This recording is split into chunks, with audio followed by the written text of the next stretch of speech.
What's up, guys? Welcome back to OverTakes. This is Misfit, and today we are doing our Week 15 preview, the first week of qualifiers in the Summer Showdown. We're going to talk about a bunch of different things. We had some transactions happen, coaching changes, a bunch of different stuff has come down in the last few days, and we're going to talk meta and all the other stuff to get ready for the Summer Showdown. And I also am going to do my pick'ems in this episode. Before we get into that, I'd like to thank all you guys for joining me. If you've been here for 1 day or 5 years, all your support's been greatly appreciated. Thank you very, very much. If you're new, thanks for stopping by and checking me out. I do Overwatch League content 2 to 3 times a week, and it's also an open forum where we talk about Overwatch League in the comments. Just tell me what you think about what's going on. We talk matches, teams, power rankings, all that kind of stuff. So, without further ado, let's get into this. We got a lot to talk about today. We're getting into the Summer Showdown, the third tournament of the year. We had the Gladiators win the last one. We talked about that extensively. Now we're on to the next tournament. So, tournament details, let's just go over it really quick. They're going to be playing on the last patch from the last beta that we just had. So we're going to get Junker Queen. The Moira changes are not in there. They're doing the current version, I guess. And the Mercy changes are in there where they kind of fixed stuff and got rid of Moira's necrotic orb thing. And they nerfed Junker Queen and Sojourn a little bit on certain aspects of their kits. Let's just go over the map pool really quick. I'm just going to run right down it. Koth, we have Ilios, Lijiang, Oasis, Nepal, and Busan. Escorts, we have Paradiso, Hollywood, and Midtown. I'm sorry, hybrids. Escort, we have Circuit Royale, Dorado, Junkertown, and Watchpoint Gibraltar. And of course, for push, we only have 2 maps anyway, Coliseo and New Queen Street. Okay, there we go. So we got some different maps, some different things we're going to see in here. Maybe a couple different playstyles we could get into. As far as what we know, that might not be the case. We'll get into that in a little bit with the meta and what has been shaking down in scrims and the talk around the league and different people that have the inside info on stuff. And if you watched any of the contenders at all. We had all that. Now, same type of format as it was in the first round in the kickoff clash. So it's going to be regionalized, 2 different regions, and we are going to have a live event for this one in Toronto for the West region. So we have that going. Each team plays 6 games, same as before. So, and we're doing the same with the East region. They skip week 1, start up in week 2, and play their 2 matches a week for the final 3 weeks of the qualifiers. So we have that. Okay, so that's the tournament setup. Now, before we get into metas and what we think is going to happen this week and, into this tournament, let's talk about some transactions that have happened. There's a bunch of stuff going on, guys. So, first let's start. Vancouver dropped Shockwave, which I thought was kind of bizarre. Something was going on there. They dropped Shockwave, and they picked up King for DPS, so we have that. Coaching-wise, we had the NYXL getting rid of Cookie, and I have not seen anything on who their actual coach is going to be right now, so we'll find something out at some point on that. So, as far as that goes, it is what it is, because I think I've gone over this before. I saw it we talked about it a little bit, but I just wanted to go over it again with New York. They weren't doing anything at all this year. They had a decent roster on paper.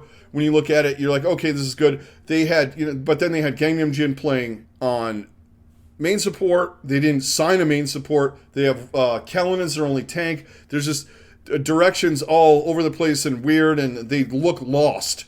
And it's much the same as the Mayhem were in 2021. The same kind of things happen. You're relying on Yaki. You have guys going all over the place. No one's coordinated. Just can't finish maps, can't finish fights. Somebody does something stupid, then Yaki has to try and make a play. That's kind of what it boiled down to with them. And then you have a top-tier flex support playing main support because you thought he could play Lucio. Not at this level. Very few and far between. Violet is an exception to some of that. I mean, he's not great. He plays decently. But that was coaching change. Now let's talk some more about some more transactions. The Guangzhou Charge have signed Well, they signed earlier to a two-way contracts Aprita, Jimmy, and formerly Yevitol, now Xerneas. Okay, so his name is Xerneas now. Formerly Yevitol. So they picked up the guys that got dropped essentially by Chengdu early on, or in the season when they started having money problems. So this could be a boon for Guangzhou. This could be really, really good. Xerneas is a really good brig player. We all know that. He could play Lucio as well if you need him to do that. Aprita was looking to be, him and Lee was looking to be a top-notch DPS line. Now you got him and Choise Wan and Jimmy, who's, he's okay. I'm not losing my mind about Jimmy getting signed, but you get the potential of Aprita, Choise Wan. That's pretty dang good. And I'm assuming you're going to get him being Jimmy, and if you have any kind of, your Widowmaker type of situations, I doubt you're going to be seeing Cassidy or anything like that. Hit scan guy, hard hit scan. And then you got Choise Wan on the projectiles. That's not looking half bad as a DPS line. Aprita, Choise Wan. I will have to say that. And as much as you want to say things about Xerneas, I have to say over and over again about Xerneas and his journey with the Chengdu Hunters. Him and Faraway do have some synergy together. So you got that. Now they only have 2 DPS, but Faraway might be able to play the Brig. I don't remember too well, and they might have Xerneas in there for Lucio duty. Now they only have 1 tank now. They got rid of Rio. Can't really say that I blame them. They got rid of Develop and Unique to make room for Jimmy and Aprita. So it's looking pretty good. We'll see what happens. Krong is a good tank. They've been faltering a lot this year, so it's kind of hard to blame Krong's solo performances this year, because honestly, watching their games was hard to watch. So I really looked at the scores with them. Anyway, let's move on. So Guangzhou did that. New York, they dropped Myeongbong, I think it was today, and they signed Asunjae for a main support. And they're going to keep Gangnam Jin and Asunjae. And that should help them out a lot. Obviously, as soon as they got rid of Cookie, they're like, we got to fix this now. Obviously, there was something going on there where he wanted those two playing those positions like that. Or they had this planned already and the Cookie was just let go. Whatever happened, they now have a main support. So, yay. We have that. And then also, the Outlaws signed a couple of players today. The Outlaws signed Doge and Lep. Doge is a tank. They desperately need a tank to play some of this stuff. Dante wants to play DPS, and Lep is a support. I'm assuming another main support in the mix for current meta that's coming up. And now these guys also did play in the Summer Series in Contenders that just ended a while ago, and that was going on. And they got to play some of that, I guess we're calling it Junker Goats, whatever we're calling it, but they got to see some of that. So that's kind of a good thing to do too. I can't blame them. One last one we're going to talk about today. Apparently the Hangzhou Spark are done with Ligue A. I guess he's having some issues and things like that. They have let him go. So they really weren't using him that much. Anyway, I think Bernard was better than they expected him to be. And they also have Goushway. So they didn't necessarily need him. I don't think he lived up to what he was supposed to be. It's unfortunate, and he needs to take care of his mental and take care of himself before anything else. You just gotta. Maybe he could come back in the future. Who knows? This has been a second team where this has happened, so it's hard to say.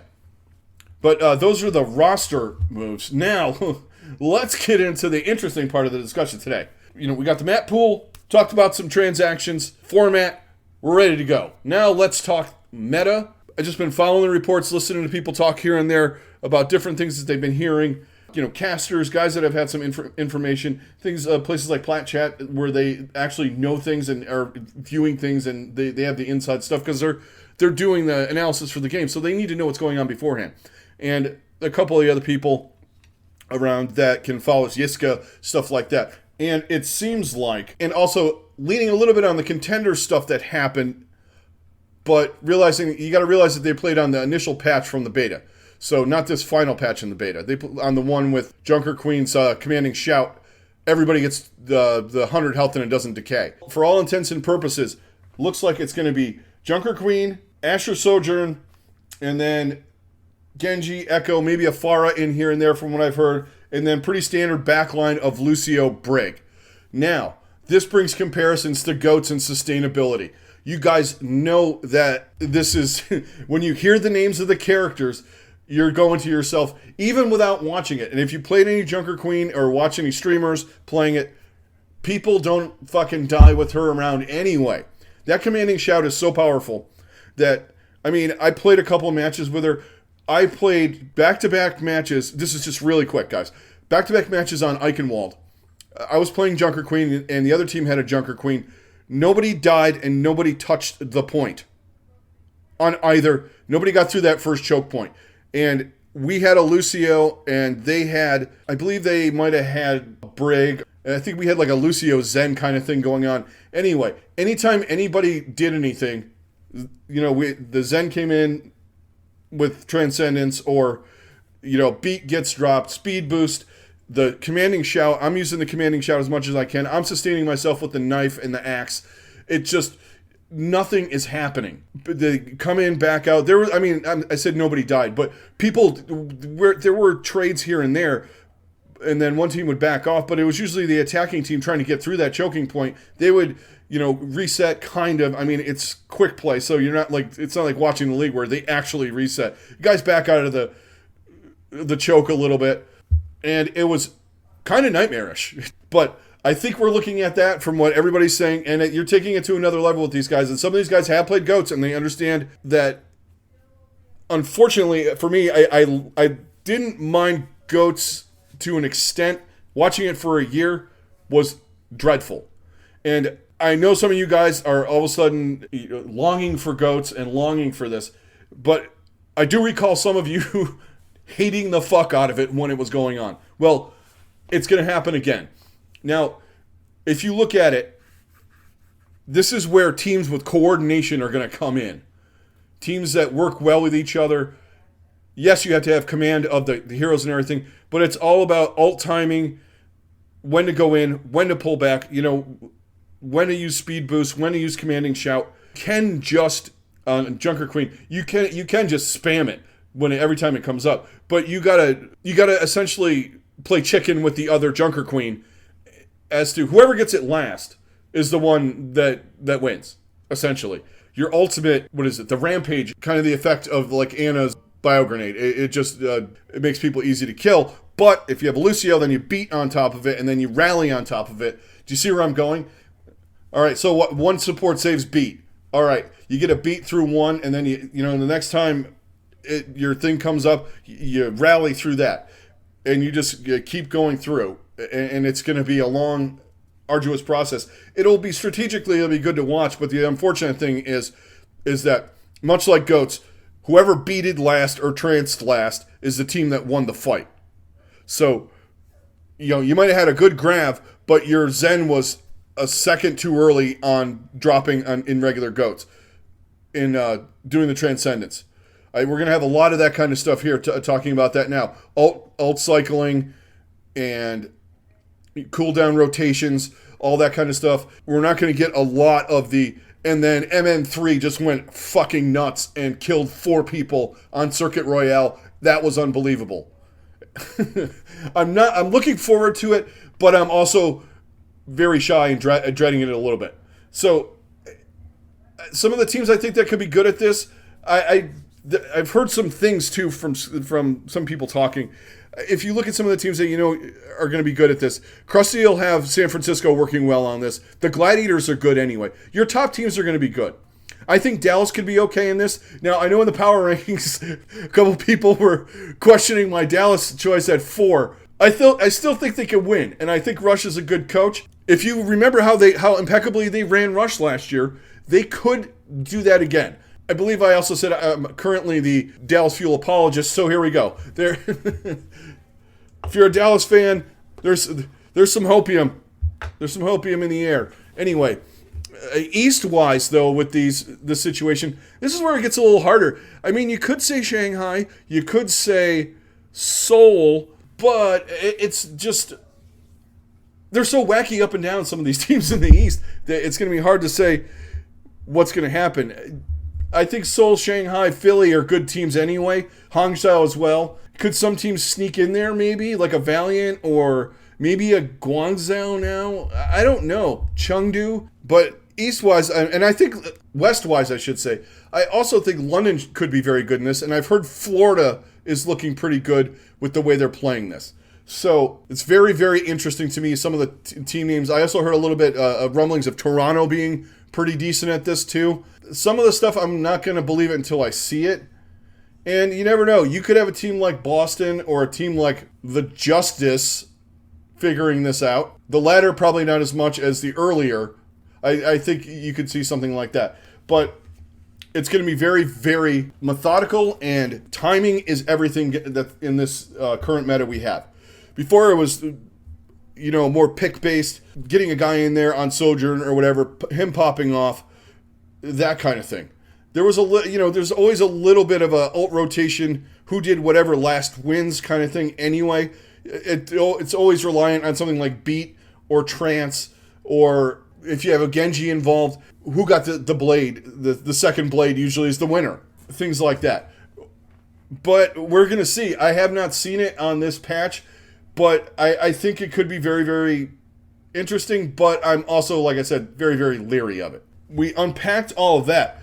Okay, let's focus on, just really quick, some of the teams I'm focusing on this week. I usually do the teams and the players, and I'm going to do a little bit of that right now. Teams that I want to see how they do, and I'm going to leave out, obviously the East we're not going to talk about. Top four, I'm pretty okay with how they're going to play, except for I want to see Dallas, see what they do, how they look. My top four, this is. They're also kind of still up high in the standings too, guys. Still apologizing for the fuel, I know. Whoever thought that day would come. Any old school guys, me apologizing for the fuel, you'd think that would never happen. Anyway, back to this. It's like me apologizing for Houston. But I want to keep an eye on Dallas. And speaking of Houston, the Outlaws are another team I want to see how they do. Some of these mid-pack teams, Outlaws, Mayhem, I want to see how that goes. Those two teams especially, I think they're on the higher end of the stick in that. I think London's going to be kind of okay in it too. I'm going to check out as many games as possible, but the teams I'm really going to be putting a close eye on, maybe watching the match twice, because unfortunately I don't have the replay viewer. Those are who I'm watching there. Now, let's talk about players. It's going to be weird, but I'm going to focus on some main supports on a couple of these teams. One of them being Onimo. I think for the Mayhem, I think this could be a boon for the Mayhem, because Onimo isn't good at that crazy, funny Astro, the cold-blooded killer Lucios. He came up through the GOATS era, too. You got to understand that. He was on NYXL and stuff after Arc left in that GOATS season. So he knows how to play these timed out, ulting, cycling, speed boosting, taxiing people around and stuff. And it's going to be a little different with the Junker Queen, who also has that speed boost thing going. So I think he's going to be big. I want to see what the new guys on Houston can do, too, in Doge and Lep. I want to see if they put them in right away. You might have Doge playing tank because he's had some experience on Junker Queen already. You might just throw him right in there and get him on there. And like we were saying before, Dante kind of doesn't want to be a tank. He wants to play DPS. He wants to go shooty, which I don't blame him. But we got that. I also want to see if Asunjae can do something for NYXL. They've been desperately needing a change in direction and an actual main support. So, he was on Toronto last year. We'll see what happens now. He's going to get an actual shot here to be the guy. So, I want to see what Asunjae can do. I got to say, this is going to be overall with the players. Who's going to be the best Junker Queen out there this weekend? And it's obviously going to vary from week to week. But I know there's some things where Anna's kind of strong against her. Some teams might just try it this week to see how it works. You never know. It could be something that they do. But yeah, those are the players I'm watching and the teams that I'm watching this week, guys. We're not going to do our normal deep dive into matches this week. We'll do that next week. There's a couple of matches that if you want to keep your eye on, I think that are going to be pretty big this week. The first match of the weekend, we got Florida and London. That's going to be a huge match. Keep an eye on that. We also have Dallas and the Gladiators on Thursday night. And there's another big one, Glads and Outlaws. We'll see how that goes. And we'll see what teams might be able to bring something into this new meta. And maybe they've worked on it and they've gotten good at it and they're better than expected. Who knows? A team like Paris, maybe a team like Boston can rise up. Maybe a team like Houston falls down, or a team like the Mayhem fall down, or, the Shock can't do it. Who knows? But it's going to be interesting. But those are a couple matches if you really want to focus on a couple matches and not watch all of them. Those are to be the three that I would put my eyes on to see what's going to happen. You can maybe throw Shock Mayhem in there.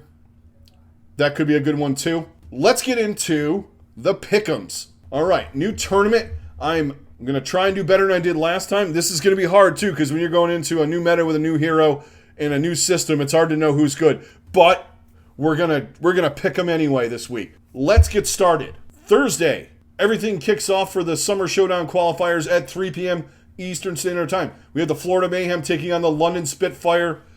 I think this is going to be a great match. I am going to go Mayhem 3-2 in a close one. Next match, Houston Outlaws, New York Excelsior. I am going to go with the Houston Outlaws 3-1 in this. Final match on Thursday, we have the Dallas Fuel taking on the Los Angeles Gladiators. I can't go against the Gladiators, no matter how much of an apologist for the Dallas Fuel I've become. I'm going Glads 3-1. Moving on to Friday, Atlanta Reign, Boston Uprising. I take Reign 3-0 in this one. Next match, San Francisco Shock, Washington Justice. I'll take the Shock 3-1 in that match. Final match on Friday, Toronto Defiant taking on the Vancouver Titans. I am going to take Toronto in this, but in a close 3-2. I think Vancouver could give them a problem. I think they're improved, but we'll see what happens. Saturday, everything starts off again at 3 p.m. Eastern Standard Time. We have the London Spitfire taking on the Boston Uprising. I like London 3-1 in that. Next match, Washington Justice versus the Paris Eternal. I am going to take Washington in this 3-2 with the caveat of it wouldn't surprise me if they lost. Next match, final match of Saturday. Final match of Saturday. We have the Houston Outlaws taking on the LA Gladiators. I like the Gladiators 3-1. Okay, let's move on to the final day where we have 4 matches kicking off at 3 p.m. Eastern Standard Time. It's the double points match, and we have the Vancouver Titans and the Paris Eternal. They do this on purpose sometimes. Double points, you got to pick the toilet bowl. So in this match, you know what? I'm giving Vancouver their first win in this. Screw it, 3-2. I'll take Vancouver 3-2. I'll lose the double points match and be kicking myself next week. Next match, San Francisco Shock taking on the Florida Mayhem. I have the Shock winning 3-2 in this. Next match up on Sunday, Dallas Fuel taking on the New York Excelsior. I like Dallas 3-1.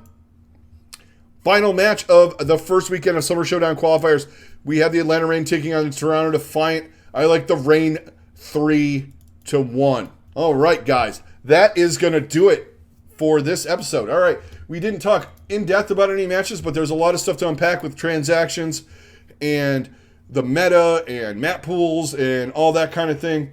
It's going to be a fun start to the new cycle for the Summer Showdown. And we got Junker Queen in there. We got a new map in there.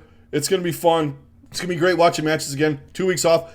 Lovely. But I'm ready to go again. All right, guys. Thanks a lot for joining me. All of your support's greatly, greatly appreciated. If you're new and you made it all the way to the end of the video, thank you very much. If you could hit a like, hit a subscribe, do all that YouTube jazz, that would be fantastic. This is Misfit. I'm out. Everybody stay safe. Have a good rest of your day. And I will talk to you on the next one.